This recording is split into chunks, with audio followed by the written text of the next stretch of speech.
만해를 찾아 백담사로 제1편.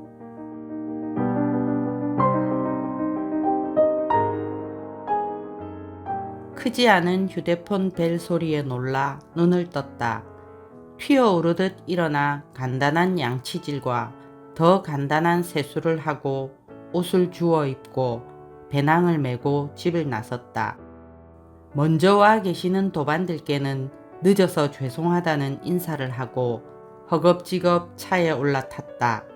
드디어 강원도 백담사를 향한 여정이 시작되었다. 5시도 채 되지 않은 새벽, 깜깜한 어둠을 뚫고 우리는 열심히 달렸다. 먼동이 트고 어둠의 흔적은 살짝 남아있지만 이미 볼 건 모두 잘 보이는 휴게소에서 간단한 요기를 하고 다시 길을 재촉하였다. 부산에서의 강원도 길은 참 멀기는 하다. 어느덧 강원도 인제의 합강정 휴게소에 도착하였다. 먼저 선사님께 예를 올리고 서울서 함께 오신 도반과 인사를 나누며 합강정을 둘러보았다. 합강정은 인제의 내린천과 인북천이 만나는 곳에 지은 정자의 이름이다. 두 강의 물줄기가 하나를 이루는 명당을 상징하듯 미륵불을 모셔두었고 그 옆에는 예부터 나라에 공헌한 우주고혼을 위로하였던 제단도 있었다. 합강정을 나와 백담사 주차장 입구에서 모두 집결하여 인근 식당에서 황태해장국으로 좀 이른 점심을 먹었다. 백담사 계곡에 들어서면 대중이 식사할 곳이 없는 점을 고려한 조처였다. 황태해장국과 함께 나온 소박하지만 깔끔한 시골 반찬이 인상적이다.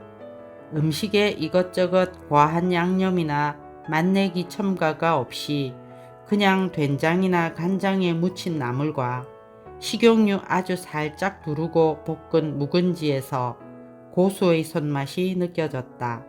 맛있게 한 그릇을 비우고 백담사로 향하였다.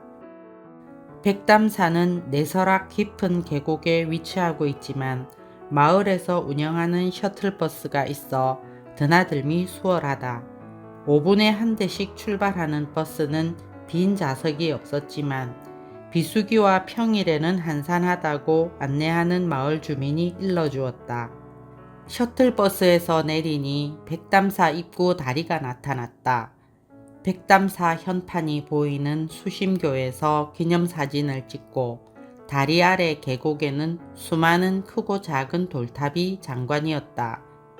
새벽에 일어나 먼 길을 오느라 피곤하고 흐려진 정신줄을 날숨과 함께 가다듬고 찬찬히 주변을 살펴보니 모두 하나같이 절실함과 간절함이 저 수많은 돌탑을 쌓았을 것이라는 생각이 든다. 이 심심 산골까지 찾아온 누군가의 간절함의 표상에 문득 나도 간절한 마음이 되어 저들의 소원이 모두 이루어지기를 발언하였다. 금강문을 지나 백담사 경내로 들어가 극락보전의 부처님께 삼배를 올리고 경내를 둘러보았다. 백담사는 독립운동가 만해 한용운이 수행하였고 전 대통령이 유배되었던 장소로 세상에 많이 알려진 사찰이다.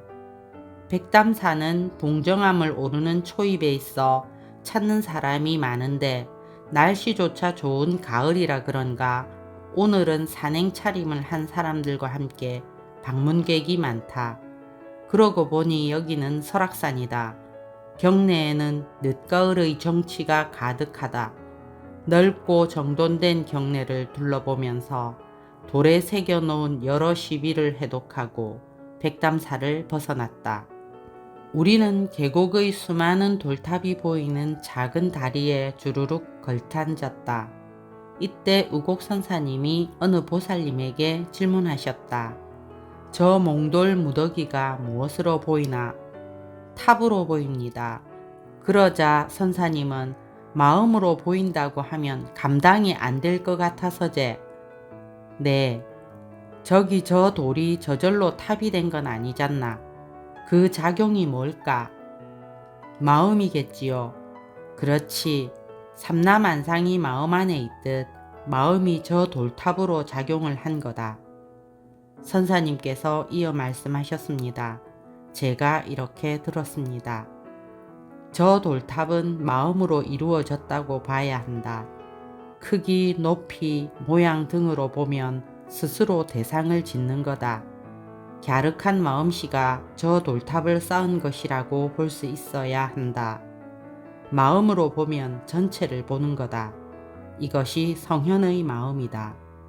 마음 없는 작용은 없고 마음이 작동하지 않고서는 객가의 돌탑이 저렇게 생겨날리 만무하다. 사람들은 형상으로만 보고 의미 부여를 하지만 저렇게 두 손 모아 기원하는 행위는 갸륵한 마음의 표현이다.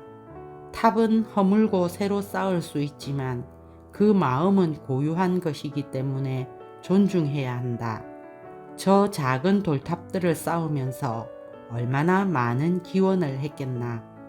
건강, 행복 등등. 저것이 비록 형설의 공든 탑은 아니지만 마음으로 이루어진 것이므로 봐야 예술적 작품이 되고 감사하고 고마워 보인다. 마음으로 보면 이 세상 존재하는 일체 만유가 감사하고 고맙게 보인다.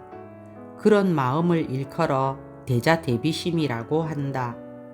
자비심은 염불하듯 입으로 읊조리는 게 아니다. 밥 먹으면서 관세음보살을 찾는다면 그건 불심도 자비심도 아닌 헛방짓 하는 거다. 밥 먹을 때는 망상 떨지 말고 밥만 먹어야 하듯 일념처에 이르면 세상 만사가 마음 안에 들어온다. 분별이 없는 만큼이 고요이고 지혜의 바탕이 된다. 멀리서 보니 예술작품처럼 보이고 많은 사람들의 정성이 엿보이지 않나. 누구든 저 자갈돌로 예술성을 표현하려고 온 건 아닐 거다. 여기까지 어렵게 왔으니 마음을 모아서 뭔가 징표를 하고 싶어 널브러진 자갈돌을 가지고 차곡차곡 쌓아 본 것일 거다. 우리는 버스를 타고 왔던 자그마치 7km 길을 걸어서 내려가기로 했다. 백담사 만행이 공지되고부터 사실 걱정을 많이 했다. 과연 걸어 내려갈 수 있을까?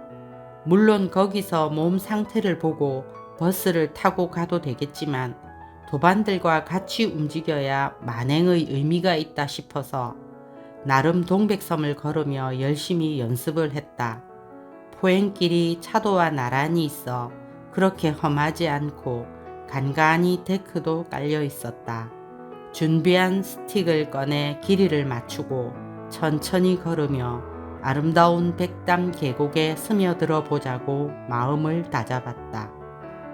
잠시 걷기를 멈추고 숨고르기를 할 때마다 선사님께서 법문을 하셨다. 우곡 선사님께서 말씀하셨습니다. 제가 이렇게 들었습니다. 영혼이 어디에 상주하느냐를 생물학적으로 이해하지 못하면 불도를 제대로 닦았다고 할 수 없다. 불교는 인과가 선명한 초과학적 기반 위에 존재하는 고등 종교이지 않은가. 나라는 존재를 탄생하게 했던 고유의 체성 DNA는 원소라기보다 원자라고 봐야 하고 영혼이 깃든 원자도 지구 중력의 저촉을 받는다. 전파도 에너지 힘에 따른 가청거리가 있는 것은 나름 무게가 있어 중력의 영향을 받듯 시방세계 일체 중생의 영혼도 업의 결정체이기에 이와 똑같다. 그래서 탐착의 인자인 영혼은 전파처럼 나름의 작용과 영향력을 발휘한다. 마치 우리가 피부로 느끼는 바람처럼. 바람은 무게감이 없지만 찬바람, 더운 바람, 강한 바람으로 작용을 느낀다. 영혼도 지구 중력의 법칙에 갇혀 작용하다가 사이클이 맞으면 부모 인연을 지어 나라는 몸을 이루고 그 몸의 주인공 노릇을 하지만 신통찮은 물건이 중생의 정신이다. 업, 즉 무의자연으로 모두 회항하지 못했던 나라고 주장하고 맞들여 주착하였던 그 덩어리가 다시 몸을 받는 행로가 생사윤회다. 우리가 해탈이라고 말하는 것은 윤회의 주체인 탁한 영혼을 원래의 무의자연으로 몽땅 되돌려주는 회항을 지칭하지만 물질적으로 되돌려주는 것은 불가능하다. 예를 들면 내가 오늘 돈을 주고 삼겹살 100g을 사 먹었다. 먹고 나니 돼지에게 미안해서 다음에 200g 되돌려 주려면 다시 다른 돼지를 잡아야 하고 그럼 또 살생을 부추겨야 한다. 불교를 엄밀히 파헤쳐보면 이기의 극단이다. 불교는 무념무상심을 체득하는 것이 목적이기에 보편적인 인간세계의 도덕, 관습, 사상이 접목할 수 없는 독특한 세계관을 내포하고 있다. 일체 만유를 무상으로만 해석하면 삼겹살을 먹은 바가 없어 회항할 이유조차 없게 되어버린다. 그러므로 궁극의 해탈은 인간의 윤리 도덕성에 바탕을 두어야 하고 만약 그렇지 않다면 망나니 집합소나 다름없다. 불교의 회항은 인간 본성은 물론 해탈자의 덕목까지 아우르고 있어 함부로 내뱉고 자기 합리화를 꾀하는 용어가 아니다. 물질로 되갚을 수 없는 철칙을 회항하는 법도가 참회다. 진참회는 중생습을 버리고 성현의 삶을 본받으려는 각오와 실천이다. 해탈법이 깃든 성현의 삶은 일상 그대로가 일체 중생을 구원하는 법보시의 삶이기 때문이다. 계속 선사님 법문을 듣고 있는데 한 보살님이 선사님께 여쭈었다. 무의식 세계와 의식 세계가 결합할 수 있습니까? 우곡 선사님께서 말씀하셨다. 의식은 무의식의 세계로 들어갈 수 없다. 무의식은 간단히 말하면 제8함장식과 같다. 무의식의 세계를 청결하게 만드는 노력이 의식 세계인데 그것은 제7말레아식까지이고 제8식에 들어가면 자의적인 의식은 물론 보시도 없고 부처도 없고 중생도 없다.